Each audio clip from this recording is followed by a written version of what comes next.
Now to our Matters of State election series, and tonight, the battle to get trucks off our roads. It's expected the number of freight trucks could treble by 2050. And it's not just local communities demanding action, the trucking industry is also calling for change. Iskander Razak reports.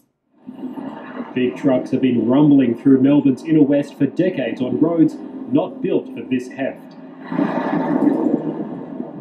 Just here in this empty block of land has been approved a childcare centre. You could not pick a spot with more dirty diesel pollution in all of Australia.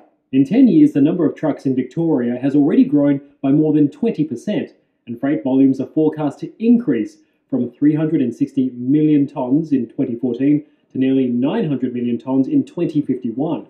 More freight means more trucks in and out of the port. It's almost criminal what's going on in the city of Melbourne with our health statistics for our children with respiratory, and to keep putting more trucks down here would be total disaster. Of course it's a scary thing on the road, but there again, it's a necessary piece of equipment. Every day, more than 7,000 containers and 1,200 new cars are unloaded from the Port of Melbourne onto trucks that then roll out into the suburbs. Both Labor and Liberal parties have policies to shift containers off trucks and onto rail, but long-time campaigners are sceptical. Steve Bracks set a plan in 2003 to get 30% of our freight movements on rail. By the time he left office, it had gone backwards.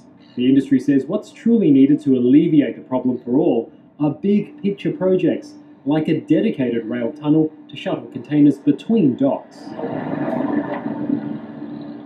Doesn't mean we get all the container trucks off the road, but we probably get 80%, 90% of those container trucks off the road.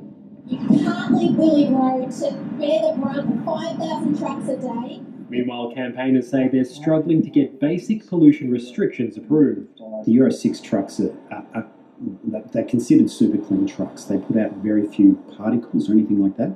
We're not going to have that legislated till 2027. And without freight on rail, without better road infrastructure, we're just going to sink under these trucks. I mean, yeah, we're just choking to death, basically.